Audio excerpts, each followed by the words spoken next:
Hello friends, welcome to Biotech Sapiens. So आज की video में हम डिस्कस करेंगे about BET 25, which is your biotechnology eligibility test 25। ठीक है, तो ये टेस्ट बेसिकली आपका एक PhD एंट्रेंस टेस्ट होता है, या एक तरह से जो DBT के स्पॉन्सर्ड प्रोजेक्ट्स होते हैं तो उसमें आप एनरोल होना चाहते हो तो आपको आप ये एग्ज़ाम जो है इसके लिए आप अपीयर हो सकते हो। ठीक है, तो देखते हैं इस पर्टिकुलर एग्ज़ाम के बारे में। ठीक है, तो ये जैसे इनका इन्फॉर्मेशन बुलेटिन है, और यहाँ पर इन्होंने कुछ जो भी बेसिक्स आपका बता रखा है। ठीक है, बेसिक्स इन्फॉर्मेशन यहाँ पर मैंशनड है, बट हम मेनली सबसे पहले डेट्स के बारे में देखते हैं। सो ये जो पर्टिकुलर एग्जाम है इसकी रजिस्ट्रेशन स्टार्ट हो चुकी है। रजिस्ट्रेशन जो है वो 28 फरवरी से 28 मार्च तक है। ठीक है, that is up to 5 PM। And the last date of successful transaction of examination fees is basically clear, that is also 28 March, but up to 11:50 PM। ठीक है, सो यहाँ पर जो बेसिकली आपको फीस बता रखी है that is 1300 for general, OBC, NCL and EWS, और SC ST PWD के लिए अमाउंट जो है वो 650 है। सो इसमें करेक्शन भी बता रखी है, जैसे कई बार कुछ फॉर्म में प्रॉब्लम आ जाती है, कुछ आपने इनकरेक्ट कर दिया तो करेक्शन की विंडो है 30 मार्च टू 31 मार्च। ठीक है, पेपर आपका कंप्यूटर बेस्ड होने वाला है। ठीक है, ड्यूरेशन जो है वो 180 मिनट्स है। It will be a CBT, that is computer based test, और एग्जामिनेशन की डेट है 13 मई। ठीक है, तो अगर अभी जैसे ये मार्च है तो you have around more than 2 month for this exam, तो आप इस एग्जाम की तैयारी कर सकते हो। टाइमिंग आपकी 10 to 1 रहेगी। ठीक है, सेंटर जो होगा वो जो भी आप प्रेफरेंस जो भी सेंटर्स की फिल करोगे उस अकॉर्डिंग आपको सेंटर जो है वो अलॉट होगा। यहाँ पर कुछ आपको स्टेप्स बता रखे हैं कि कैसे आपने अप्लाई करना है। ठीक है, तो that you can go through. ठीक है, इसके अलावा इसमें जो इंफॉर्मेशन है दैट इज अबाउट ईयर। ठीक है, ये सब NTA क्या है, आपका DBT क्या है, BET क्या है, उसके बारे में आपको इन्फॉर्मेशन दे रखी है। ठीक है, पहले एग्जाम ये DBT JRF के नाम से होता था, बट अब इसको बेसिकली BT के नाम से। ठीक है, जैसे आप यहाँ पे देख सकते हो, DBT junior research fellowship program. ठीक है, तो ये आपका 2004 में स्टार्ट हुआ था। अब यहाँ पर जैसे कि इंफॉर्मेशन है, एक्चुअली यहाँ पर जो आपका रिजल्ट आता है, यहाँ पर दो मेरिट लिस्ट बनती हैं। ठीक है, जैसे यहाँ पर आपको क्या बता रखा है, so this particular BET exam 25, two two categories of merit list will be prepared.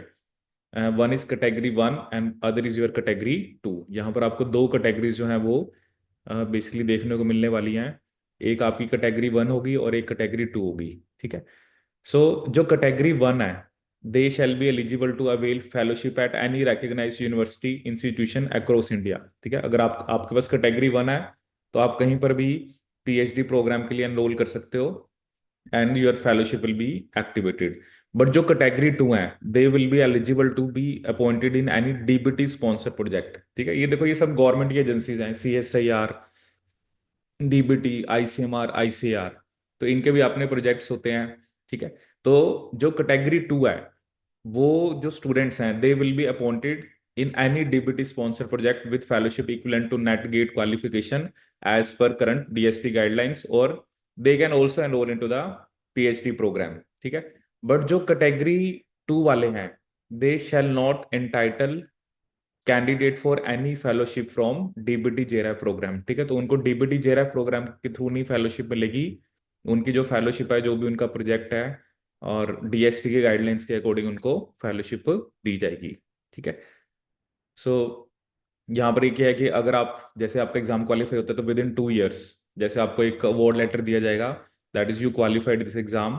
So within 2 years from the date of issuance of fellowship, ठीक है, आप कहीं पर भी रजिस्टर करा सकते हो। ठीक है, और बेसिकली यहाँ पर अगर और इंफॉर्मेशन दे रखी है, इसके अलावा आपकी जो क्वालिफिकेशन होनी होनी चाहिए, you should have a bachelors, you can have a bachelor degree, BTech, MBBS और masters, M.Tech, MBSc, M.Pharma, integrated MSc, M.Tech in any discipline of biotechnology, life sciences, चाहे वो कुछ आपके बायोमेडिकल, बायोइन्फॉर्मेटिक्स, बायोकेमिस्ट्री हो गया, बॉटनी, केमिस्ट्री, जोलॉजी। ठीक है, किसी में भी आपकी स्पेशलाइजेशन है।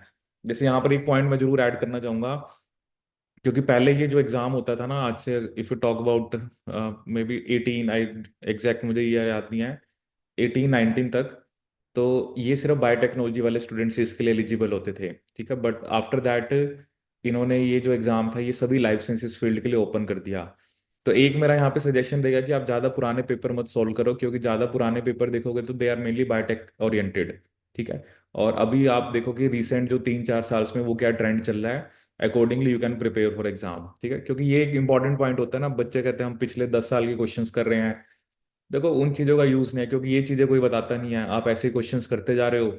आप क्योंकि जब से इन्होंने बॉटनी जोलॉजी या जो भी लाइफ साइंसेज के स्टूडेंट्स हैं, जब से उनको या जब से उनको उनको भी एलिजिबल बनाया इस एग्ज़ाम के लिए, या उनकी जो क्वालिफिकेशन है वो एलिजिबल बनाते हैं उनको इस एग्ज़ाम के लिए, तब से थोड़ा एग्ज़ाम का लेवल जो है वो डिक्रीज हुआ है। ठीक है, पहले थोड़ा डिफरेंट टाइप ऑफ पेपर आता था।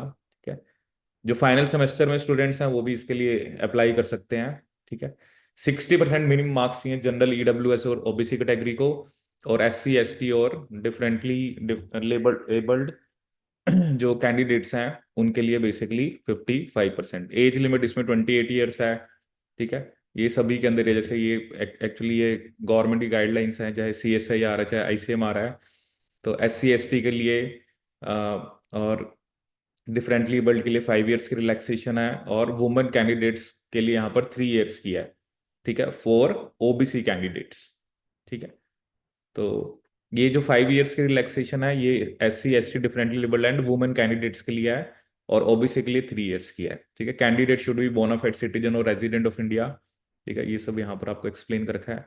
एग्जाम की पैटर्न की बात करें तो यहाँ पर थोड़ा सा चेंज है, क्योंकि अभी जो पेपर चल रहा था उसमें जनरली जो सेक्शन A है वहाँ पर जनरल साइंस और बेसिकली बायोटेक्नोलॉजी के क्वेश्चन आ रहे थे, but from 25 they have added some questions of mathematics, chemistry, general aptitude, analytical quantitative aptitude. ठीक है, तो that may be basically of your +2 level, या जो बेसिक होता है।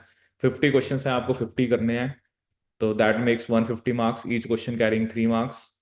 एंड बेसिकली जो सेक्शन भी होता है वहाँ पर, क्योंकि डिफरेंट बायोटेक्नोलॉजी होती है ना, जैसे मरीन है, एग्रीकल्चर है, so they have added 150 questions. So as per your field और as per your area of interest you have to do 50 questions only. तो यहाँ पर आपके पास बहुत सारी ऑप्शन रहती है, 150 मार्क्स का ही है। तो टोटल आप देख सकते हो कि टोटल क्वेश्चन 200 है, आपको अटेम्प्ट 100 करने हैं, और ईच क्वेश्चन 3 मार्क्स का है, तो दैट इज योर 300। ठीक है, एग्जाम सिर्फ इंग्लिश में होने वाला है आपका। ठीक है, और हर एक क्वेश्चन में के 3 मार्क्स हैं, and 1/3 that is 1 mark will be deducted अगर आपका आंसर क्या आपका इनकरेक्ट है। ठीक है, तो ये मैंने पहले आपको बताया कि जो ड्यूरेशन है वो 180 मिनट्स है, that exam will be of 3 hours, CBT mode में होगा।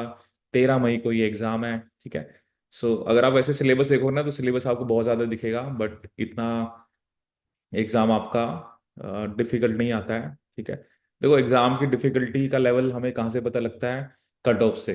ठीक है, क्योंकि एग्ज़ाम आप देखोगे तो उसमें काफ़ी अच्छा स्कोर करते हैं बच्चे। ठीक है, तो दैट इज़ इंडिकेटिंग कि जो एग्ज़ाम है उसका लेवल इतना टफ नहीं है। तो जो भी स्टूडेंट इस पर्टिकुलर एग्ज़ाम के लिए प्रिपेयर करना चाहते हैं, so at Biotech Sapiens we basically prepare student for all these exams, चाहे वो आपका जितने भी आपके MSc एंट्रांस हो गया, या जितने भी आपके आफ्टर MSc PhD के लिए एग्जाम्स होते हैं। सो तो basically if you want to join biotech sapiens, आप ज्वाइन कर सकते हैं। ठीक है, और यहाँ पर आपको सभी सब्जेक्ट्स जो भी आपके जैसे बायोटेक्नोलॉजी ओरिएंटेड है या लाइफ साइंसेज के सभी सब्जेक्ट्स के आपको क्लासेस यहाँ पर प्रोवाइड की जाती हैं। So this is all about this video. I hope you like this video. Thank you so much.